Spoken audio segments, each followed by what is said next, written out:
그럼에도 불구하고 지렛대 효과, 이 레버리지 이펙트를 해야 될까요? 저는 무조건 해야 된다고 생각을 합니다. 세종부동산의 모든 것 세부TV를 시청해 주셔서 감사합니다. 오늘은 세종시 부동산 투자의 꿀팁 그 네 번째 시간으로 지렛대 효과, 레버리지 이펙트에 대해서 이야기를 나누어 보는 시간을 갖도록 하겠습니다. 정말 무거운 물건을 내가 혼자 힘으로 들을 수 없을 때 도구를 이용해요. 그 지렛대라는 도구를 이용해가지고 쉽게 드는 겁니다.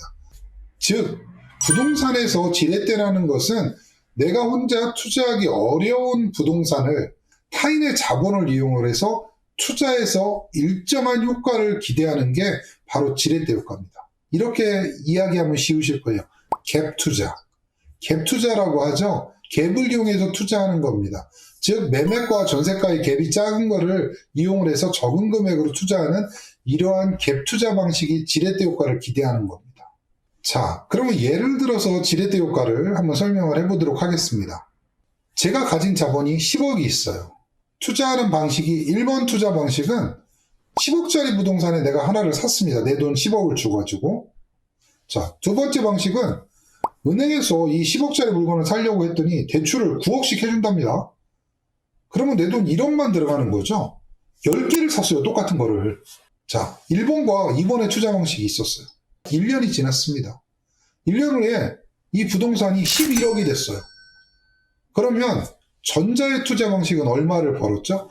내 돈 10억을 투자해서 11억이 됐으니까 1억을 버신 거예요. 근데 후자의 방식은 1억이 올랐으니까 한 채, 한 건물에 1억, 한 부동산에 1억씩 올랐기 때문에 총 10개가 1억씩 올랐기 때문에 10억 투자해서 10억을 벌었습니다. 그런데 항상 부동산은 오르지만은 않습니다. 부동산 가격이 내려가는 경우도 있어요. 1년 후에 10억짜리 부동산이 9억이 됐어요. 그러면 한 건물에 10억을 투자하신 분은 마이너스 1억.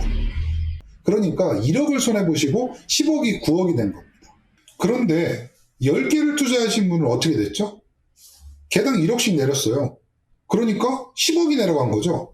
나는 10억을 투자했는데 다 팔고 났더니 내 손 안에는 돈이 하나도 없어요. 아주 폭망했습니다. 이렇듯 지렛대 효과는 항상 돈을 잘 버는 것만은 아닙니다. 이렇게 폭망할 수도 있어요. 그래서 지렛대 효과는 상당히 위험성이 있습니다. 어떨 때 위험이 있죠? 첫 번째는 부동산 시장이 안 좋아질 때, 점점점 나빠지는 시장에 투자를 했을 때 폭망할 수 있고요.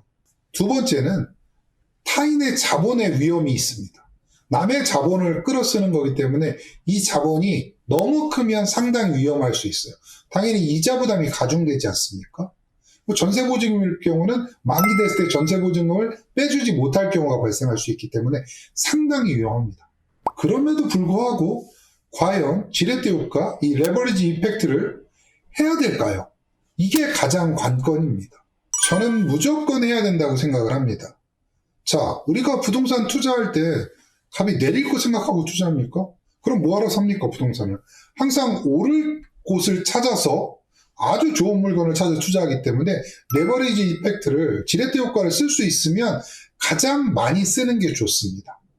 아까 말씀드린 대로 10억에 한 건물에 투자하신 분은 1년 후에 수익률이 10%밖에 안 됐지만 10개로 나눠 쓰신 분은 10억을 투자해서 거의 수익률이 100%가 됐습니다. 이렇게 지렛대 효과를 사용했을 때와 사용하지 않았을 때는 엄청난 수익률의 변동이 생길 수 있어요.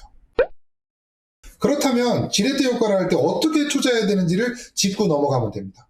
첫 번째, 투자는 무조건 부동산 상향시장에 투자하시면 됩니다. 부동산이 항상 올라갈 걸로 누가 봐도 예측되는 시장에 투자하시면 절대 실패할 일이 없고요. 두 번째, 되도록이면 분산 투자를 하십시오. 그리고 더 가능하다면 토지에는 가능하면 투자를 하지 마세요. 물론 전문가일 경우는 상관이 없는데 그렇지 않고 처음 투자하시는 분 같은 경우는 지렛대 효과를 사용을 하시다가 잘못해서 타인의 자본에 대해서 이자나 원금을 상환할 수 없으면 문제가 생길 수 있기 때문에 가능하면 월세가 지속적으로 발생하는 건물이나 이러한 부동산에 투자하시는 것을 추천을 해드립니다. 타인의 자본을 이용을 하면 원금과 이자를 상환을 해야 됩니다. 나의 능력 안에서 하시면 돼요. 예를 들면 제 월 수입이 1,000만 원이다. 그런데 내가 생활비로 500만 원을 쓰고 있다. 그러면 내가 지렛대를 이용해서 지출할 수 있는 한 달의 최대 경비가 500 정도 되는 겁니다. 이 기준을 보고 투자하시면 절대 폭망하진 않고 좀 가격이 주춤해서 떨어지더라도 좀 기다리실 수가 있어요. 그렇기 때문에 초보분들은 가능하시다면 임대료가 나오지 않는 토지 같은 데 투자하는 것보다 임대료가 발생하는 건물 같은 데 투자하시는 게 낫다고 저는 추천을 해드립니다. 이렇게 두 가지, 첫 번째는 부동산 상향시장에 투자하는 것, 두 번째는 원리금을 감당할 수 있는 수준에서 투자하시는 것을 꼭 기억하시면 부동산 투자에 지렛대 효과를 하실 때 절대 실패하지 않으실 겁니다. 이렇듯 지렛대 효과는 상당히 어렵습니다. 그렇기 때문에 투자할 때 정말로 믿을 만한 전문가와 상의를 하신 후에 투자를 하셔야 됩니다. 두려움에 떨면 아무것도 하실 수 없습니다. 지금 이 유튜브를 보시는 이 시간이 여러분에게는 가장 빠른 시간입니다. 정확한 투자, 안전한 투자를 통해서 모든 분들이 대박 나시기를 기원하겠습니다. 세종부동산의 모든 것 세부TV를 시청해 주셔서 감사합니다.